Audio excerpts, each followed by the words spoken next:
नमस्कार मित्रांनो, स्वागत आहे आपले भूमी क्रिएशन चॅनलवर। चला तर आपण आजच्या व्हिडिओला सुरुवात करूया। मित्रांनो, लग्नानंतर नंदाने विचार केला होता की नव्या घरात तिला आपलेपणा आणि सन्मानाची कमतरता भासणार नाही।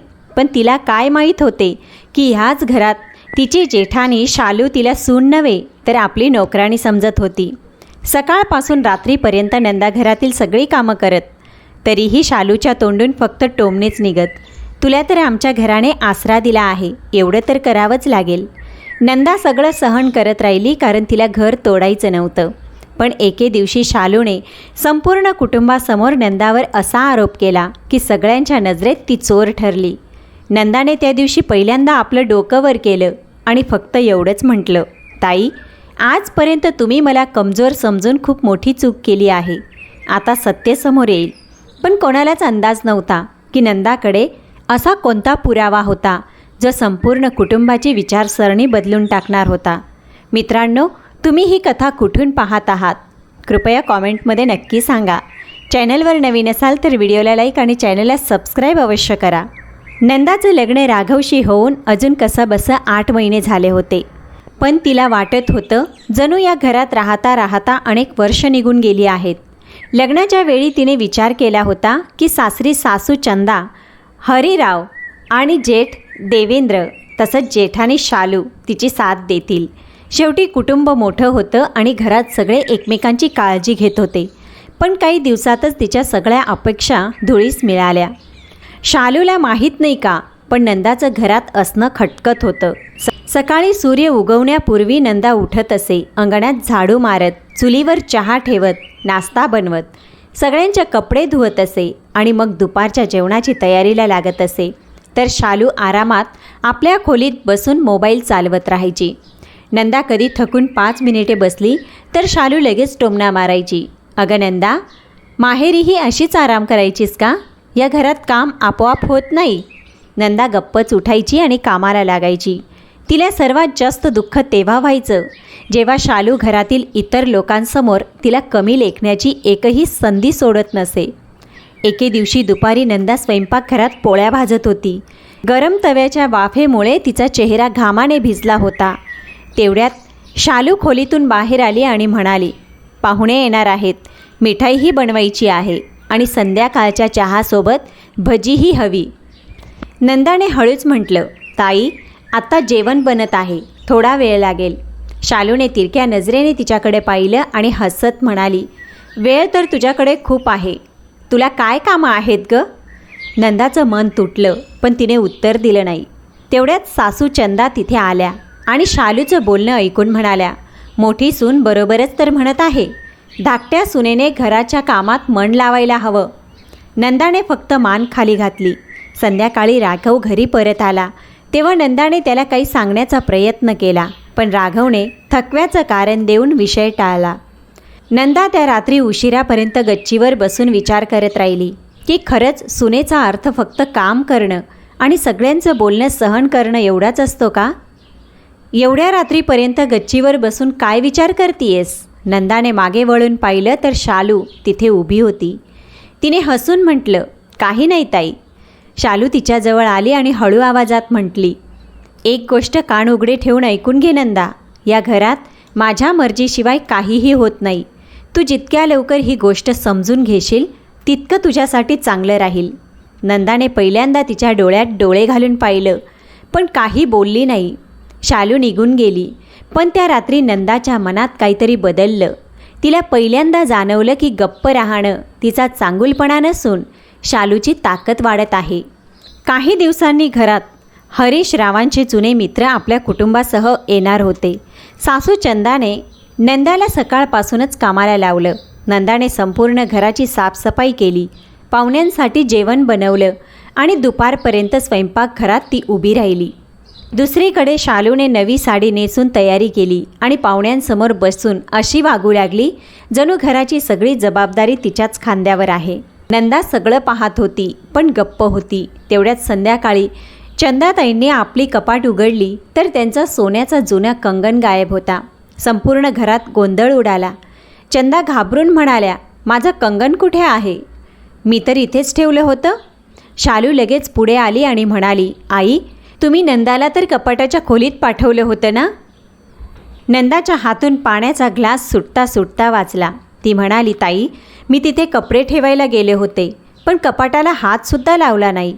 शालूने लगेच तिचं बोलणं तोडलं. मी तर एवढंच म्हटलं की तू तिथे गेली होतीस. आता जर एवढं वाईट वाटत असेल तर नंतर काहीतरी असेलच. देवेंद्रही गप्पच नंदाकडे पाहू लागला. सासूंचा चेहरा रागाने लाल झाला आणि त्यांनी म्हटलं, नंदा, खरं खरं सांग, कंगन कुठं आहे?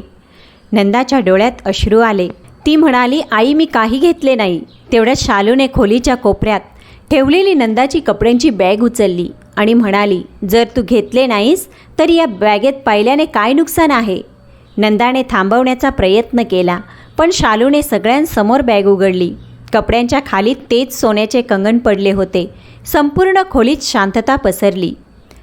चंदाने रागाने नंदाला जोरात खडसावले.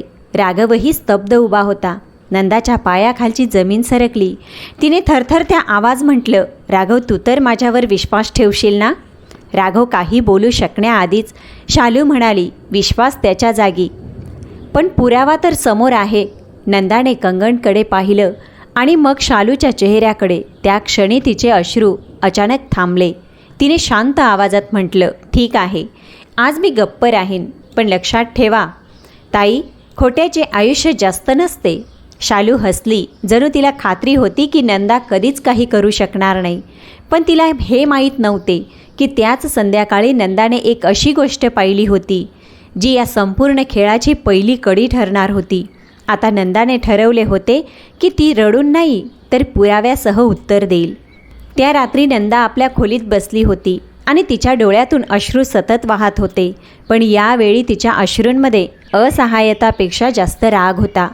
तिला वारंवार तोच क्षण आठवत होता जेव्हा शालूने सगळ्यांसमोर तिच्या बॅगेतून कंगन काढले होते. नंदाला माहीत होते की तिने कंगनाला हातसुद्धा लावला नव्हता. मग ते तिच्या बॅगेत कसे आले? राघव खोलीत आला तेव्हा नंदाने आशेने त्याच्याकडे पाहिले, पण राघवचा चेहराही संभ्रमाने भरलेला होता. त्याने हळू आवाजात विचारलं, नंदा, खरं सांग, तू आईचं कंगन घेतलं नव्हतंस ना? हा प्रश्न ऐकताच नंदाचं काळीज धस्स झालं. तिने म्हटलं, तुम्हीही माझ्यावर संशय घेत आहात? राघवने लगेच म्हटलं, मी संशय घेत नाही आहे, फक्त सत्य जाणून घ्यायचं आहे. नंदाने डोळ्यात अश्रू घेऊन म्हटलं, जर मी तुमच्यासाठी सत्य नसेन तर मग माझ्या सत्याला काहीच अर्थ नाही. राघव गप्प झाला. त्याच वेळी बाहेर शालूचा आवाज ऐकू आला. ती देवेंद्रला म्हणत होती, मी तर आधीच म्हटलं होतं की धाकट्या सुनेवर जास्त विश्वास ठेवू नका. नंदा तिच्या खोलीत आली आणि म्हणाली की चंदाताईंची औषधं काढायची होती. नंदाने मनात विचार केला की जर कंगन खरंच तिच्या बॅगेत ठेवले गेले असेल तर शालूच्या खोलीशी संबंधित काहीतरी गोष्ट नक्कीच सापडेल. दुसऱ्या दिवशी सकाळी ती मुद्दाम स्वयंपाकघरात काम करताना घराच्या प्रत्येक कोपऱ्यावर नजर ठेवू लागली. शालू तिला वारंवार कामासाठी हाक मारत राहिली, पण आता नंदा प्रत्येक छोट्या गोष्टीकडे बारकाईने पाहत होती.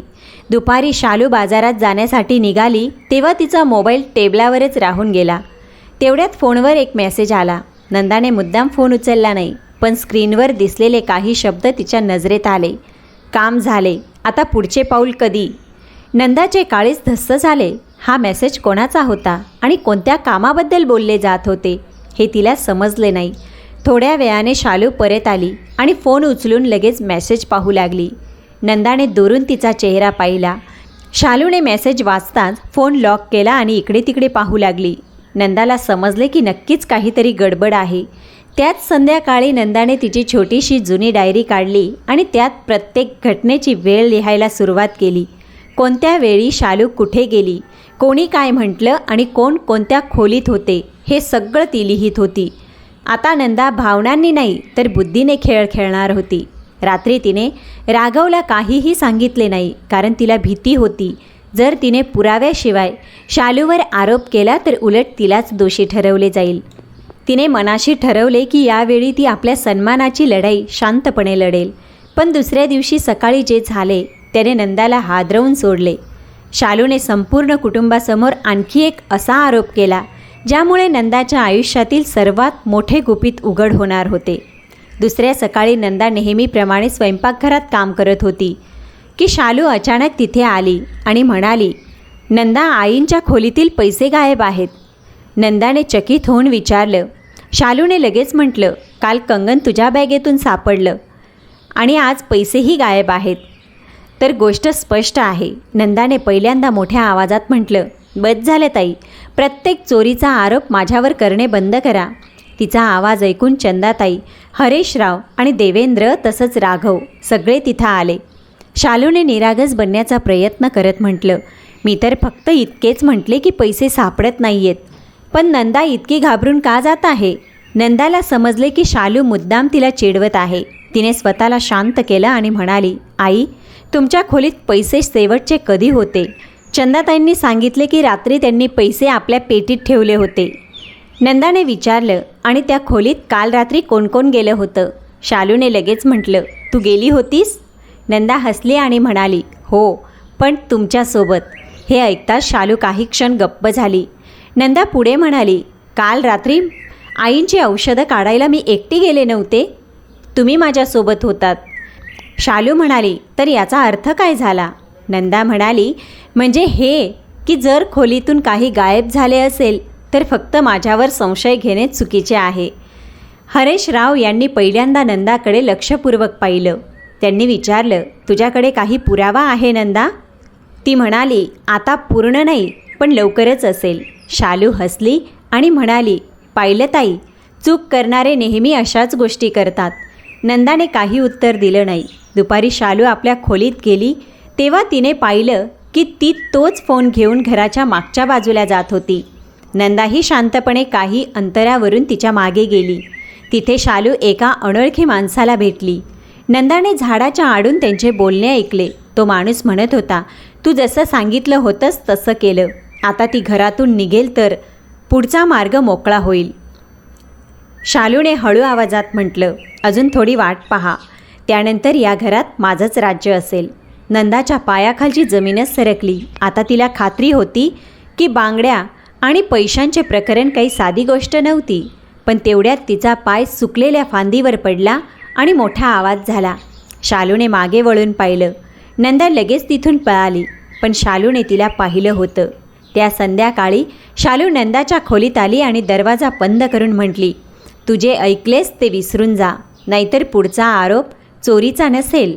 नंदाने पहिल्यांदा न घाबरता तिच्या डोळ्यात पाहिलं आणि म्हणाली, आता धमकी देण्याची वेळ तुमची नाही ताई, कारण आता खेळ माझ्या हातात आहे. शालूचा चेहरा उतरला, पण नंदाला अजून हे माहीत नव्हते की खरं कटकारस्थान यापेक्षा कितीतरी मोठं होतं. शालूच्या खोलीतून बाहेर पडल्यानंतर नंदाची पावले थरथरत होती, पण यावेळी भीतीमुळे नाही, तर त्या सत्यामुळे जे हळूहळू तिच्यासमोर उलगडत होतं. तिला समजले होते की बांगड्या आणि पैशांची चोरी ही फक्त तिला बदनाम करण्याची साजिश होती. खरे लक्ष कदाचित काहीतरी वेगळं होतं. रात्री राघव झोपल्यानंतर नंदाने आपली डायरी उघडली आणि आत्तापर्यंतच्या सगळ्या गोष्टी पुन्हा वाचल्या. तिला तो मेसेज आठवला, काम झाले, आता पुढचे पाऊल कधी? आणि मग मागच्या बाजूला भेटलेल्या त्या अनोळखी माणसाचे बोलणे. ती घरातून निघेल तर पुढचा मार्ग मोकळा होईल. नंदाने ठरवले की सकाळी सर्वात आधी ती त्या माणसाबद्दल माहिती घेईल. पण सकाळ होण्यापूर्वीच घरात नवा गोंधळ उभा राहिला. हरीशराव यांना आपल्या कपाटातील जमिनीचे कागदपत्र सापडत नव्हते. त्यांनी त्रासून म्हटलं, हे कागद माझ्यासाठी खूप महत्त्वाचे आहेत, यांच्याशिवाय बँकेचे कामही थांबेल.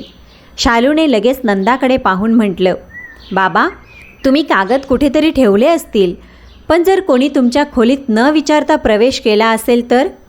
देवेंद्रने तिचे बोलणे पकडत विचारले, तू काय म्हणू इच्छितेस? शालूने थेट नाव घेतले नाही, पण फक्त नंदाकडे पाहिलं. नंदाला राग आला, पण तिने स्वतःला सावरलं. तिने म्हटले, जर तुम्हाला सगळ्यांना माझ्यावर विश्वास असेल तर संपूर्ण घराची झडती घ्या. नंदाच्या खोलीची झडती घेण्यात आली आणि काही सापडले नाही. यावेळी हरेशरावही म्हटले, पुराव्याशिवाय कुणावर बोट उचलू नकोस. त्याच दिवशी नंदाने घरातील जुना नोकर गंगारामशी बोलणे केले. तिने विचारलं, काका, मागच्या बाजूने कोणी माणूस ये जा करतो का? सुरुवातीला तो घाबरला, मग म्हणाला, सुनबाई, मी रात्री अनेकदा कोणाला तरी येताना पाहिलं आहे, पण मोठ्या सुनेने मला गप्प राहायला सांगितलं आहे. नंदाचा संशय आणखी गडद झाला. तिने विचारलं, कोण होता? नोकर म्हणाला, चेहरा स्पष्ट पाहिला नाही, पण एकदा त्याच्या हातात लाल रंगाची फाईल होती. नंदाला आठवले की शालूच्या खोलीतही अशीच फाईल ठेवलेली असायची. तिने त्याच संध्याकाळी संधी साधून शालूच्या खोली बाहेरून डोकावले. शालू आत कोणाशी तरी फोनवर बोलत होती. कागद मिळाले तर काम पूर्ण होईल. नंदाचे हृदय जोरात धडधडू लागले. आता तिला खात्री झाली की जमिनीचे कागद खरे कारण आहेत, पण शालू त्या कागदांचे काय करणार आहे हे तिला समजत नव्हते. तेवढ्यात तिला राघवची जुनी गोष्ट आठवली की बाबांची जमीन शहरातील सर्वात मौल्यवान जमिनींपैकी एक आहे. नंदाने विचार केला की कुठे शालू त्या जमिनीवर कब्जा करण्याचा विचार तर करत नाही ना. त्याच रात्री तिने त्याला सांगितले की जर त्याला पुन्हा त्या अनोळखी माणसाला पाहिले तर लगेच तिला माहिती द्यावी. नंदा आता एकटी नव्हती, पण शालू ही नंदाच्या प्रत्येक हालचालीवर नजर ठेवून होती. मध्यरात्री शालूने देवेंद्रला म्हटले, लहान सून जास्त प्रश्न विचारू लागली आहे. हिला थांबवले नाही तर आपला सगळा खेळ बिघडून जाईल. देवेंद्रनेही चिंतेने विचारलं, तू शेवटी केलेस तरी काय? शालू काही क्षण गप्प राहिली आणि मग म्हणाली, जे करावे लागले ते केले. आता मागे हटण्याचा प्रश्नच नाही. नंदाने दरवाजाच्या बाहेरून ही गोष्ट ऐकली. आता तिला कळले होते की देवेंद्रही या रहस्यापासून पूर्णपणे अनभिज्ञ नव्हता. पण खरा प्रश्न हा होता की राघवही या कटात सामील होता का? दुसऱ्या दिवशी नंदाचे मन खूप अस्वस्थ होते. तिला शालू आणि देवेंद्रवर संशय होता, पण आता तिच्या मनात राघवबद्दलही प्रश्न निर्माण होऊ लागले होते. ती विचार करत होती की जर राघव खरोखर तिच्यासोबत असेल तर मग जेव्हा बांगडी तिच्या बॅगेत सापडली होती तेव्हा त्याने उघडपणे तिची साथ का दिली नाही? याच दरम्यान नंदाने राघवला फोनवर कोणाशी तरी बोलताना ऐकलं. राघव म्हणत होता, मी सगळं सांभाळून घेईन, फक्त नंदाला आत्ता काही सांगू नका. नंदाच्या पायाखालची जमीन सरकली. तिला समजले की राघवही काहीतरी लपवत आहे. ती खोलीत गेली तेव्हा राघवने फोन लगेच कट केला. नंदाने थेट विचारलं, कोणाशी बोलत होतास राघव? तो म्हणाला, ऑफिसचं काम होतं. नंदाने त्याच्या डोळ्यात पाहत विचारलं, माझ्याशी खोटं बोलत आहात? राघव गप्प झाला. ती म्हणाली, ज्या दिवशी बांगडी माझ्या बॅगेत सापडली होती त्याच दिवसापासून मला वाटत आहे की माझ्या विरुद्ध काहीतरी कटस्थान चालू आहे, की माझ्या विरोधात काहीतरी कट चालला आहे. आता तुम्ही ही गोष्ट लपवत आहात. शेवटी माझ्यापासून काय लपवलं जातंय?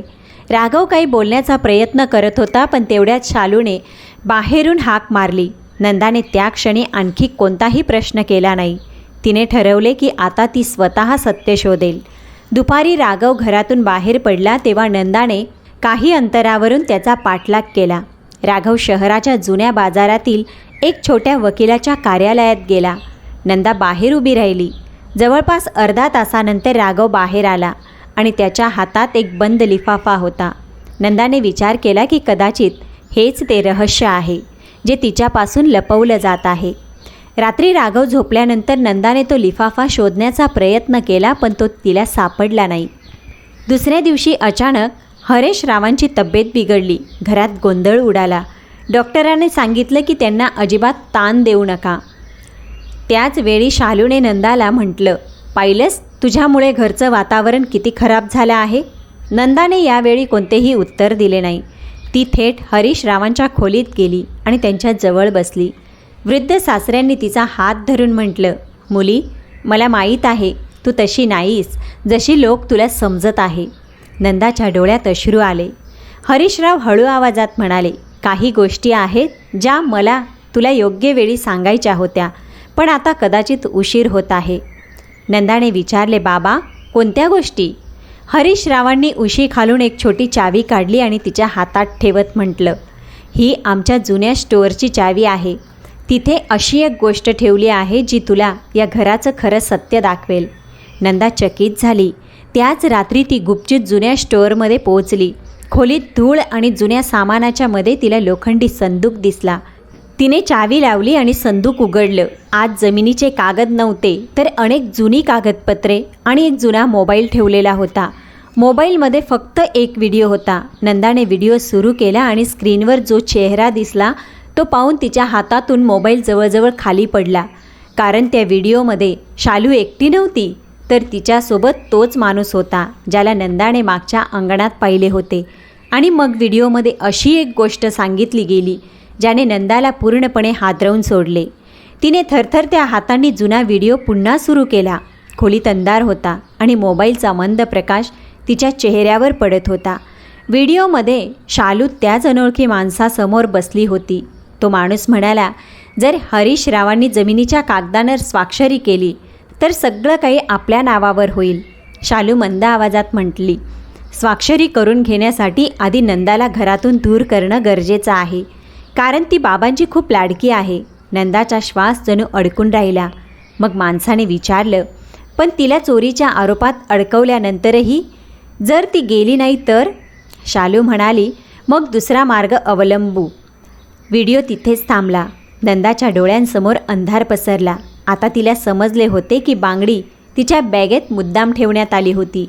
पैशांचा आणि जमिनीच्या कागदांचा विषयही त्याच कटाचा भाग होता.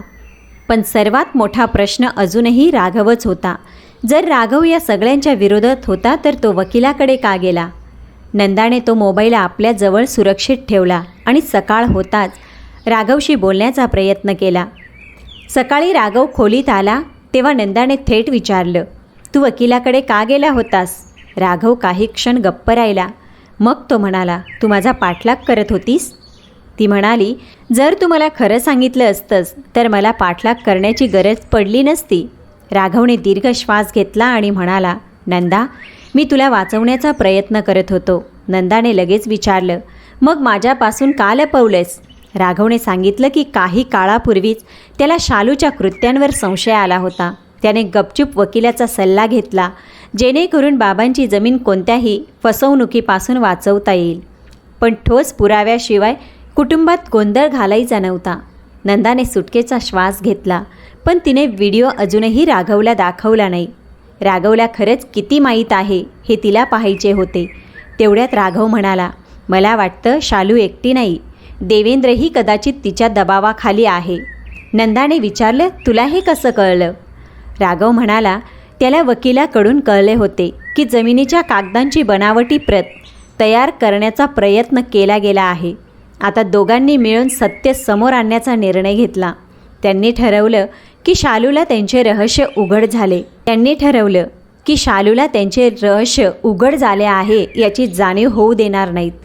त्याच संध्याकाळी नंदा मुद्दाम शालूसमोर रडू लागली आणि म्हणाली, ताई, जर तुम्हाला वाटत असेल की मी या घराच्या लायकीची नाही तर मी माहेरी जाईन.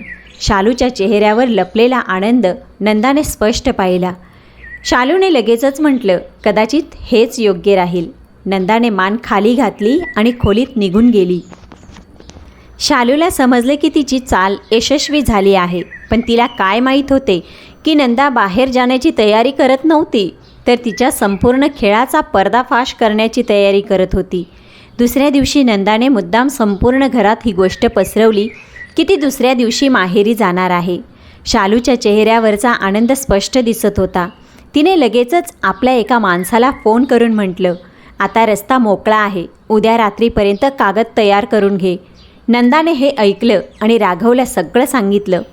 दोघांनी पोलिसांना किंवा बाहेरच्या लोकांना लगेच बोलवण्याऐवजी आधी असे पुरावे गोळा करण्याचा निर्णय घेतला जे कुटुंबासमोर ठेवता येतील. नंदाने नोकराच्या मदतीने घराच्या जुन्या मागच्या बाजूला एक छोटा रेकॉर्डिंग कॅमेरा बसवून घेतला. त्याच रात्री शालू आणि तो अनोळखी माणूस पुन्हा तिथे भेटले. उद्या छोटी सून निघून जाईल, त्यानंतर हरीश रावांकडून स्वाक्षरी करून घेणे सोपे होईल. शालू म्हणाली, देवेंद्रही आता आपल्यासोबत आहे. मी त्याला समजावून सांगितले आहे की जमीन त्याच्या मुलांच्या भविष्यासाठी आहे. हे ऐकून नंदाचे काळीज थस्स झाले. तिला खात्री पटली की देवेंद्रही पूर्णपणे या खेळात सामील आहे. पण तेवढ्यात तिथे आणखी एक गोष्ट समोर आली. शालूने त्या माणसाला विचारलं, आणि मी त्याच्या बॅगेत ठेवलेल्या बांगडीचं काय? माणूस हसून म्हटला, ते तर फक्त सुरुवात होती, आता शेवटचा खेळ होईल. नंदाने संपूर्ण संभाषण रेकॉर्ड करून घेतलं. दुसऱ्या दिवशी सकाळी नंदाने आपली छोटीशी बॅग उचलली आणि सगळ्यांसमोर म्हणाली, मी माहेरी जात आहे. चंदाताईने सुटकेचा श्वास घेतला. शालूने खोटे दुःख दाखवत म्हटलं, जर तुला हेच योग्य वाटत असेल तर जा. नंदाने राघवकडे पाहिलं. त्यानेही शांतपणे मान खाली घातली, जेणेकरून कोणाला संशय येऊ नये. नंदा घराबाहेर पडली, पण काही अंतर गेल्यावर परत वळली. ती थेट हरीशराव यांच्या खोलीत जाऊन म्हणाली, बाबा मी कुठेही जात नाही. आज रात्री या घराचा निर्णय होईल. हरीशराव आश्चर्यचकित झाले. त्यांनी नंदाला संपूर्ण व्हिडिओ दाखवला. हरीशराव यांच्या डोळ्यात अश्रू आले आणि त्यांनी म्हटलं, मला सुरुवातीपासून संशय होता की कोणीतरी माझ्या जमिनीच्या मागे लागला आहे, पण मी कधीच विचार केला नव्हता की आपल्या घरातून असे होईल. त्याच संध्याकाळी हरीशरावांनी संपूर्ण कुटुंबाला बैठकीत बोलावले. शालू आणि देवेंद्र दोघांनाही वाटले की कदाचित जमिनीच्या कागदांबद्दल चर्चा होईल. शालूने आधीच आपल्या चेहऱ्यावर निरागसपणाचा मुखवटा चढवला होता, पण नंदाने टीव्हीवर ती रेकॉर्डिंग चालवायला सुरुवात करताच शालूचा चेहरा पांढरा पडला. खोलीत तिचा आवाज घुमू लागला. नंदाला घरातून दूर करणे गरजेचे आहे. चंदाताईने अविश्वासाने शालूकडे पाहिलं. देवेंद्रने नजर खाली घातली. राघव म्हणाला, आता कोणत्याही स्पष्टीकरणाची गरज नाही. पण नंदाने हात उचलून सगळ्यांना थांबवलं आणि म्हणाली, अजून संपूर्ण सत्य समोर आलेलं नाही. तेवढ्यात दारात तोच अनोळखी माणूस उभा दिसला. त्याच्या हातात जमिनीचे खरे कागद होते. नंदाने त्याच्याकडे पाहून म्हटलं, आता सांग, हे कागद तुझ्याकडे कसे आले? त्या माणसाचा चेहरा उतरला, पण पुढच्याच क्षणी त्याने असं नाव घेतलं की ते ऐकून संपूर्ण कुटुंबाच्या पायाखालची जमीनच सरकली. खोलीत असे शांत वातावरण पसरले की कोणाच्या श्वासांचा आवाजसुद्धा स्पष्ट ऐकू येत होता. नंदाने त्या अनोळखी माणसाला पुन्हा विचारलं, बोल, हे कागद तुझ्याकडे कसे आले? तो माणूस काही क्षण शांत राहिला, मग म्हणाला, हे कागद मला देवेंद्र रावांनी दिले होते. हे ऐकताच देवेंद्रच्या पायाखालची जमीनच सरकली. त्याने लगेच म्हटलं, हा माणूस खोटं बोलत आहे. मी कोणालाही कोणतेही कागद दिले नाही. शालूही घाबरून देवेंद्रच्या दिशेने पाहू लागली. नंदा म्हणाली, जर खोटे आहे तर मग तुमच्या स्वाक्षरीची ही प्रत इथे कशी आली? तिने टेबलावर कागदपत्रे ठेवली. हरीशरावांनी थरथरत्या हातांनी कागद उचलले आणि काळजीपूर्वक पाहू लागले. तेवढ्यात त्यांना एक गोष्ट समजली. त्यांनी म्हटलं, ही स्वाक्षरी माझी नाही, कोणीतरी माझ्या स्वाक्षरीची नकल केली आहे. चंदाने शालूकडे पाहिलं आणि म्हटलं, हे सगळं खरं आहे का? शालूच्या चेहऱ्याचा रंगच उडाला. पण नंदा अजूनही शांत होती. ती म्हणाली, फक्त शालूला दोष दिल्याने पूर्ण सत्य समोर येणार नाही. मग तिने तोच जुना व्हिडिओ चालवला ज्यात शालू आणि त्या माणसाचे संभाषण होते. व्हिडिओ संपताच देवेंद्रने डोकं धरलं. तो म्हणाला, माझ्याकडून चूक झाली आहे. चंद्राताई किंचाळली, देवेंद्र तूही? देवेंद्रच्या डोळ्यात अश्रू आले. त्याने सांगितलं की काही महिन्यांपूर्वी त्याच्यावर खूप मोठे कर्ज झाले होते. कर्ज देणाऱ्यांनी त्याला धमकावले की जर पैसे परत दिले नाहीत तर त्याचे घर आणि व्यवसाय हिरावून घेतला जाईल. याच मजबुरीत त्याने शालूचे म्हणणे मान्य केले. पण नंदाला फसवण्याची संपूर्ण योजना त्याने आखली नव्हती. शालूने त्याला असे सांगून आपल्यासोबत सामील करून घेतले होते की जमीन विकून सगळे कर्ज फेडले जाईल आणि कुटुंब वाचेल. शालू रडत म्हणाली, मी जे केले ते मजबुरीत केले. नंदाने शांत स्वरात उत्तर दिलं, मजबुरी माणसाला चुकीच्या मार्गावर ढकलू शकते, पण एखाद्या निर्दोष व्यक्तीची इज्जत मातीमोल करण्याचा अधिकार देत नाही. तेवढ्यात तो अनोळखी माणूस म्हणाला, मी सगळे कागद शालूला दिले होते, पण खरी योजना कोणाची तरी दुसऱ्याची होती. हरीशरावांनी विचारलं, कोणाची? तो म्हणाला, ज्या वकिलाकडे राघव गेला होता त्यानेच बनावटी कागद तयार करून घेण्यात मदत केली होती. राघवने लगेच म्हटलं, म्हणूनच मी त्याच्याकडे गेलो होतो. मला आधीपासूनच संशय होता. त्याने आपल्याजवळ ठेवलेली कागदपत्र सगळ्यांसमोर ठेवली. आता संपूर्ण खेळ स्पष्ट झाला होता. शालूने नंदाला नोकरांनी समजून दाबण्याचा प्रयत्न तर केला होता, पण नंदाच्या शांततेनेच तिला तिची सर्वात मोठी चूक करण्यास भाग पाडलं. हरीशरावाने पोलिसांना माहिती देण्याचा निर्णय घेतला.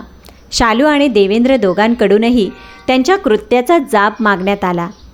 नंदाने कुणासाठीही सुडाची भावना ठेवली नव्हती. तिने फक्त एवढंच म्हटलं, ज्या घराला वाचवण्यासाठी मी सगळे सहन केले, आज त्याच घराला सत्याची गरज होती. चंदाताई रडतच नंदाजवळ आली आणि तिच्या डोक्यावर हात ठेवून म्हणाली, मुली, मी तुला सून समजायला उशीर केला ग. नंदाच्या डोळ्यात अश्रू वाहू लागले. पण कथेतील सर्वात भावूक क्षण अजून बाकी आहे. पुढच्या काही दिवसात घरची संपूर्ण परिस्थिती बदलली. शालू आणि देवेंद्रला त्यांच्या कृत्याची शिक्षा भोगावी लागली आणि जमीन संबंधित सर्व कागद सुरक्षित करून ठेवण्यात आले. राघवने नंदाला म्हटलं, मला माफ करा, तुझी साथ देण्यात माझ्याकडून उशीर झाला. नंदाने त्याचा हात धरून म्हटलं, चूक सगळ्यांकडून होते, पण चूक समजून ती सुधारण्याचा प्रयत्न करणे हीच खरी गोष्ट आहे. हरीश रावांनी नंदाला आपल्या जवळ बोलावलं आणि म्हटलं, बाळा, तू या घरात सून बनून आली होतीस, पण आज तू मुलगी बनून हे घर वाचवलं आहे. चंदाच्या डोळ्यात अश्रू होते. त्यांनी नंदासमोर हात जोडत म्हटलं, मला माफ कर, मी तुला काम करणारी समजलं, तुझ्या शांततेला कमजोरी समजलं. नंदाने लगेच त्यांचे हात धरले आणि म्हटलं, आई, हात जोडू नका. मला वाटते की या घरात पुढे कोणत्याही सुनेला आपली जागा सिद्ध करण्यासाठी इतके दुःख सहन करावे लागू नये. चंदाने नंदाला मिठी मारली. त्या दिवशी पहिल्यांदा नंदाला वाटलं की ती खरोखर या घराचा भाग बनली आहे. काही काळानंतर देवेंद्रला आपल्या कृत्याचा पश्चात्ताप झाला आणि राघवच्या मदतीने कर्ज फेडण्यासाठी त्याने मेहनत सुरू केली. नंदानेही त्याच्या मुलांच्या शिक्षणात मदत केली. तिने बदला घेतला नाही, कारण तिला माहीत होतं की बदला घर तोडतं आणि माफी कधीकधी नाती वाचवतं. एका संध्याकाळी अंगणात संपूर्ण कुटुंब बसले होते. नंदा चहा घेऊन आली आणि तेव्हा चंदाने लगेचच तिच्या हातातून कप घेतला आणि म्हणाली, आज चहा मी बनवेन, तर माझ्याजवळ बस. नंदा हसली. राघवने गमतीने म्हटलं, पाहिलंस नंदा, आता तुला कोणी नोकराणी समजणार नाही. नंदा हसून म्हणाली, मला नोकराणी म्हणण्यापेक्षा जास्त दुःख तेव्हा व्हायचं जेव्हा कोणी माझ्या मनातील चांगुलपणाला माझी कमजोरी समजायचं. हरीश रावांनी म्हटलं, लक्षात ठेव, घरात सर्वात जास्त काम करणारा माणूस लहान नसतो आणि शांत राहणारा माणूस कमजोर नसतो. नंदाने अंगणाकडे पाहिलं. तेच घर होतं, त्याच भिंती होत्या, तेच लोक होते, पण आज वातावरण पूर्णपणे बदललेलं होतं. ज्या सुनेला कधी आदेश दिले जायचे, आज त्याच सुनेचे मत कुटुंबाच्या निर्णयांमध्ये सर्वात आधी घेतलं जात होतं. नंदाने आकाशाकडे पाहून मनातल्या मनात म्हटलं, देवा, मी कुणाचे घर हिरावून घेतले नाही, फक्त माझा सन्मान परत मागितला होता. तिच्या डोळ्यात आनंद अश्रू होते. कथेने शेवटी हेच सिद्ध केलं की माणसाची खरी ताकद आपला आवाज उंचवण्यात नसते, तर योग्य वेळ येईपर्यंत आपले सत्य जपून ठेवण्यात असते. मित्रांनो, जर तुम्हाला नंदाची ही कथा आवडली असेल तर व्हिडिओला लाईक नक्कीच करा. हे तुमच्या अशा एखाद्या मित्रासोबत किंवा नातेवाईकासोबत शेअर करा ज्याच्या मनाला ही कथा भिडू शकते. आणि अशाच कौटुंबिक कथांसाठी आमच्या चॅनलला सबस्क्राईब करायला अजिबात विसरू नका.